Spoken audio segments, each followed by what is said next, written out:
തെരഞ്ഞെടുപ്പ് അടുക്കാറായ എൻ്റെ വെപ്രാളത്തിലാണ് മുന്നണികൾ. എന്തൊക്കെ എവിടെയൊക്കെ പറയണമെന്നും പ്രവർത്തിക്കണമെന്നും അവർക്ക് തന്നെ ഒരു നിശ്ചയമില്ല. ആകെ അൽക്കുലത്താണെങ്കിലും അവകാശവാദത്തിന് മാത്രം ഒരു കുറവുമില്ല.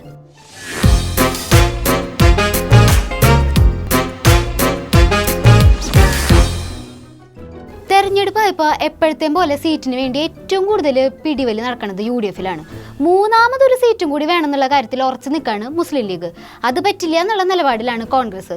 ഇത്ര കാലമായിട്ട് ഞങ്ങൾ ഇപ്പോഴല്ലേ മൂന്നാമതൊരു സീറ്റ് ചോദിച്ചുള്ളൂ എന്നാണ് ലീഗ് നേതാക്കൾ പറയുന്നത്.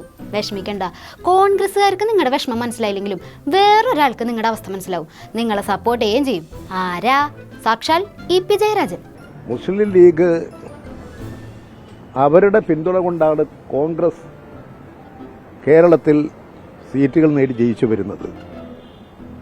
അത് കേരള രാഷ്ട്രീയത്തെ വിലയിരുത്തുന്ന ആർക്കും മനസ്സിലാകാൻ കഴിയുന്നതേ ഉള്ളൂ. ആ നീതി മുസ്ലിം ലീഗിനോട് കാണിച്ചില്ല. അവരെ അവഗണിക്കുന്നൊരവസ്ഥയാണ് സ്വീകരിച്ചത്. അത്തരത്തിലുള്ള ഒരവസ്ഥയും ഇടതുപക്ഷ മുന്നണി ഒരു പാർട്ടികളോട് സ്വീകരിക്കില്ല. ലീഗിനെ കോൺഗ്രസ് അവഗണിച്ചു, ലീഗിനെ കോൺഗ്രസ് മൈൻഡ് ആക്കണില്ല, ലീഗ് കോൺഗ്രസിൽ കിടന്ന് കഷ്ടപ്പെടാണ്. ലീഗിനോടുള്ള ഈപ്പിടെ സ്നേഹം കണ്ടില്ലേ? LDF-ലുള്ള ഘടക കക്ഷികൾക്കൊന്നും ഈ ഗതി ഉണ്ടാവില്ല കേട്ടോ. അവരെയൊക്കെ പൊന്നുപോലെയല്ലേ EP നോക്കണത്. ബൈ ജോസ് കെ മാണിയുടെ കേരള കോൺഗ്രസിന് എത്ര സീറ്റാണ് കൊടുക്കുന്നതെന്ന്? 1 സീറ്റല്ലേ. പിന്നെ RJDക്കും എന്തൊക്കെയോ പിണക്കണ്ടെന്ന് പറഞ്ഞല്ലോ.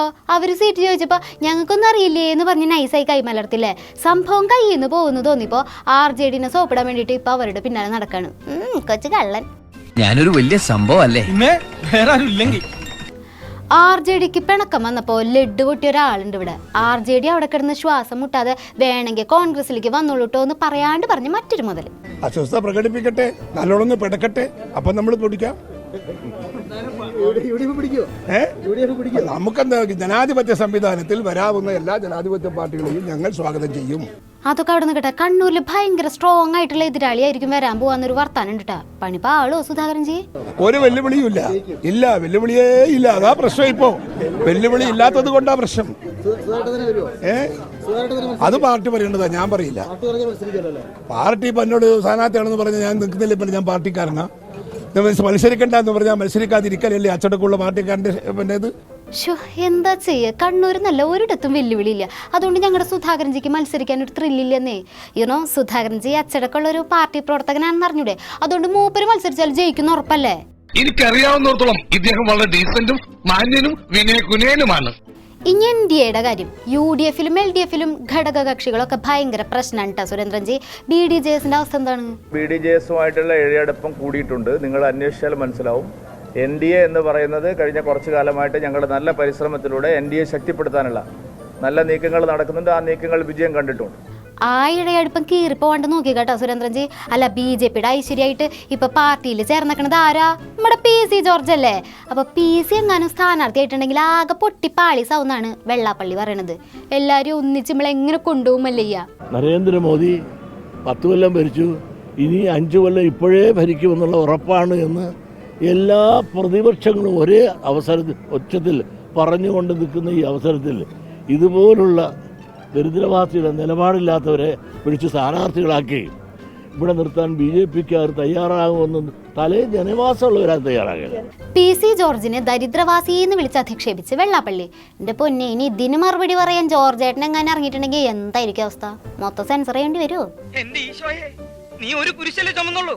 ഈ വണ്ടി നിറയെ കുരിശുകളാ എനിക്ക് ചുമക്കാൻ. പോരനുണ്ടോ? എന്നെ ഒന്ന് സഹായിച്ചാൽ മതി. എത്ര കടി നടന്നാലും തെരഞ്ഞെടുപ്പ് വരുമ്പോ എന്തെങ്കിലും ഒരു ടാക്ടിക് നമ്മുടെ ജിമാരർക്കല്ലോ. പുതുതായി അവതരിപ്പിക്കുന്നു ഭാരതരി ചെക്ക്. ഇത് വെച്ച് ജിമാരൊരു കലക്കും. ഭാരതരി കേരളത്തിൽ വിതരണം ചെയ്യുന്നു. 45-50 രൂപയാണ് 1 കിലോ അരിക്ക്. നമ്മളെ പൊതുമാർക്കറ്റിൽ 1 കിലോ അരിക്ക് 45-50 രൂപയാണ്. നല്ല ഒന്നാം തരം പോഷക സമൃദ്ധമായ അരി. നല്ല പോഷക സമൃദ്ധമായ അരി. അത് നല്ല ചൂടുള്ള ബീഫൊക്കെ കൂട്ടി ഒരു പിടി പിടിച്ചാൽ എങ്ങനെ ഇരിക്കും? നാട്ടുകാർക്ക് ടേസ്റ്റി ആയിട്ടുള്ള അരി കൊടുത്തപ്പോൾ അതിനും പ്രശ്നം. തെരഞ്ഞെടുപ്പ് തന്ത്രം അത്രേ. നിങ്ങളിത് ഈ നിഷ്കളങ്കരായ മനുഷ്യന്മാരെങ്ങനെ സംശയിക്കണത്? ഭാരത് അരി 29 രൂപയ്ക്ക് ഇവിടെ വിൽക്കുന്നു. ഇന്നലെ ഭക്ഷ്യമന്ത്രി എന്താ പറഞ്ഞത്?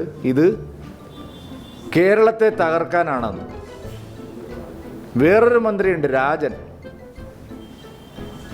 അയാൾ പറഞ്ഞിരിക്കുന്നത് വോട്ടിന് വേണ്ടി അരിയാണെന്നാണ്. എന്നാലും ഭാരതരി ആദ്യം വിതരണം ചെയ്യാൻ തൃശ്ശൂർ തന്നെ തെരഞ്ഞെടുത്തത് എന്തിനായിരിക്കും? ആർക്കും സംശയമൊന്നുമില്ലല്ലോ അല്ലേ? ഒരു ചൂണ്ടിട്ടതാ. ഈ ചൂണ്ടിലേക്കാണ് കൊത്തൂണ. കൊത്തും. കൊത്തുമായിരിക്കും അല്ലേ? പിന്നെ കുറെ പേര് അടുത്ത വിവാദം ഭാരത് രത്നയിൽ കൊണ്ടുവന്നു. രാജ്യത്തിന് സമഗ്ര സംഭാവനകൾ നൽകിയവരെ ആദരിക്കുന്നതിൽ എന്താ പ്രശ്നം? പിന്നെ ഞങ്ങളുടെ ജിമാർക്ക് ഇഷ്ടപ്പെട്ടവരായിരിക്കണം സമഗ്ര സംഭാവന തരണതെന്ന് മാത്രം. അതൊരു തെറ്റാ? അദ്ദേഹം ഇവിടെ പ്രവർത്തിച്ചില്ലായിരുന്നെങ്കിൽ നമ്മുടെ രാജ്യത്തിൻ്റെ പട്ടിണി, അദ്ദേഹത്തിൻ്റെ സംഭാവനകൾ എത്രമാത്രം വിലപ്പെട്ടതാണ്. എന്നെങ്കിലും കേരള ഗവൺമെൻറ് അദ്ദേഹത്തിന് ഭാരതരത്നം കൊടുക്കണമെന്ന് പറഞ്ഞിട്ടുണ്ടോ? ഈ KC വേണുഗോപാൽ മുതൽ എത്ര മന്ത്രിമാരിവിടെ അങ്ങോട്ടും ഇങ്ങോട്ടും നടന്ന് കഴിഞ്ഞ 10 വർഷം കേരളത്തിൻ്റെ ഇവിടുത്തെ മന്ത്രിമാർ 8-9 മന്ത്രിമാർ പന്നി പെറ്റതുപോലെ അങ്ങോട്ടും ഇങ്ങോട്ടും നടന്നിട്ട് എന്തെങ്കിലും ഒരു പ്രയോജനം ഉണ്ടായിട്ടുണ്ടോ? പന്നി പെറ്റ പോലത്തെ മന്ത്രിമാരെന്നല്ലേ? ആഹാ, എത്ര സുന്ദരമായ ഭാഷ. BJP സർക്കാർ, മോദി സർക്കാർ എത്രമാത്രം വലിയ കരുതലാണ് കേരളത്തോട് കാണിക്കുന്നത്. എന്നിട്ട് നരേന്ദ്രമോദി സർക്കാരിനെ ആക്ഷേപിക്കുകയാണ് LDFും UDF. മറ്റുള്ളവരെന്തെങ്കിലും പറഞ്ഞാല് അത് ആക്ഷേപം, സുരേന്ദ്രൻജി പറഞ്ഞാല് അത് സംസ്കാര സമ്പന്നമായ ഭാഷ. കൊള്ളാലോ കളി.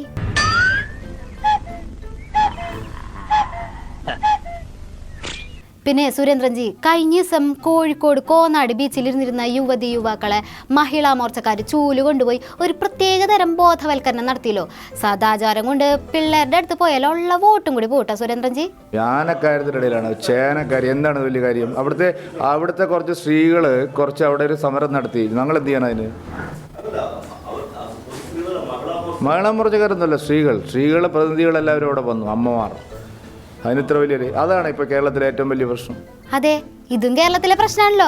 അല്ല, അറിയാൻ പാടില്ലാണ്ട് ചോദിക്കാണ്. സുഹൃത്തുക്കളോ ഭാര്യ ഭർത്താക്കന്മാരോ കമിതാക്കളോ ആരായാലും അവരൊന്നിച്ചിരിക്കുന്നത് കാണുമ്പോൾ നിങ്ങൾക്ക് എന്താ പ്രശ്നം? ഓ, കഴിഞ്ഞ വാലന്റൈൻസ് ഡേക്ക് പശുവിനെ സ്നേഹിക്കാൻ കേന്ദ്രത്തിൽ നിന്ന് പറഞ്ഞപ്പോൾ ഇവിടെ ഉള്ളവർ അതിനെ കൂടുതൽ ട്രോളിയൻ്റെ വിഷമം തീർത്തതായിരിക്കും അല്ലേ? ഈ കേരള മണ്ണിൽ ഏറ്റവും കൂടുതൽ സദാചാര പോലീസിങ് നടത്തുന്നത് ഡിഫിക്കാരാ. അപ്പോൾ നിങ്ങൾ മിണ്ടുന്നേ ഇല്ല.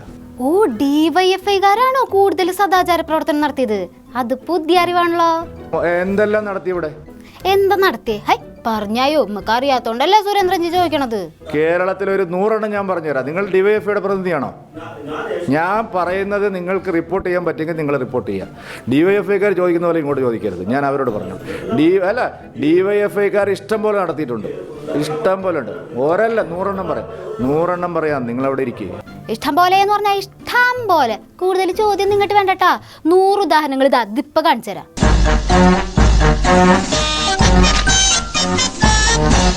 അയ്യോ, ഇത് തെറ്റിപ്പോയി. ഇത് മഹിളാ മോർച്ചക്കാരാ, വേറെ കാണിച്ചു തരാം. അയ്യോ, ഇതും തെറ്റിപ്പോയി. ഇത് ശിവസേനക്കാരുടെ പണ്ടത്തെ മറൈൻ ഡ്രൈവ് സദാചാരം. സുരേന്ദ്രൻജി, 100 DYFIക്കാരുടെ സദാചാരം കാണിച്ചു തരാന്ന് പറഞ്ഞിട്ട് എന്തെങ്കിലും ഒന്ന് പറയേ. നല്ല ഇഷ്ടം പോലെ നടത്തിയിട്ടുണ്ട്. കേരളത്തിൽ സദാചാര പോലീസിങ് ഇഷ്ടം പോലെ നടത്തിയിട്ടുണ്ട്. DYFIക്കാർ നടത്തുന്നത് പോലെ സദാചാര പോലീസിങ് കേരളത്തിൽ ആരും നടത്തുന്നില്ല.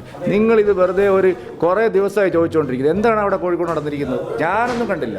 അതന്നെ, ഞങ്ങളുടെ സുരേന്ദ്രൻജി ഒന്നും കാണുന്നുമില്ല, കേൾക്കുന്നുമില്ല. ഈ മാധ്യമ പ്രവർത്തകർക്കൊന്നും വേറെ പണിയില്ലേ? എല്ലാവരും കൂടി സദാചാരത്തിന്റെ പേരിൽ ഞങ്ങളുടെ സുരേന്ദ്രൻജീനെ വലിച്ചു കീറുന്നത് കണ്ടില്ലേ? നിങ്ങൾ കോഴിക്കോട് എന്താ നടന്നത്? അല്ലേ, കോഴിക്കോട് എന്താ നടന്നത്? എല്ലാ DYFIക്കാർ കളകിയോ? എന്താണിത്? നിങ്ങൾ രാഷ്ട്രീയം കാണിക്കരുത്. ഞാൻ പറയാനുള്ളത് പറഞ്ഞു. അത് ഒരു സ്ത്രീകൾ, അമ്മമാർ നടത്തിയിട്ടുള്ള ഒരു പ്രതിഷേധമാണ്. അതിനെതിരെ BJP എന്തിനാണ് പറയുന്നത്? BJPക്കല്ലേ? മഹിളാ മോർച്ചയുടെ നിങ്ങളോട് പറഞ്ഞ നിങ്ങൾ വെറുതെ വേറെ ജോലിയൊന്നുമില്ലേ?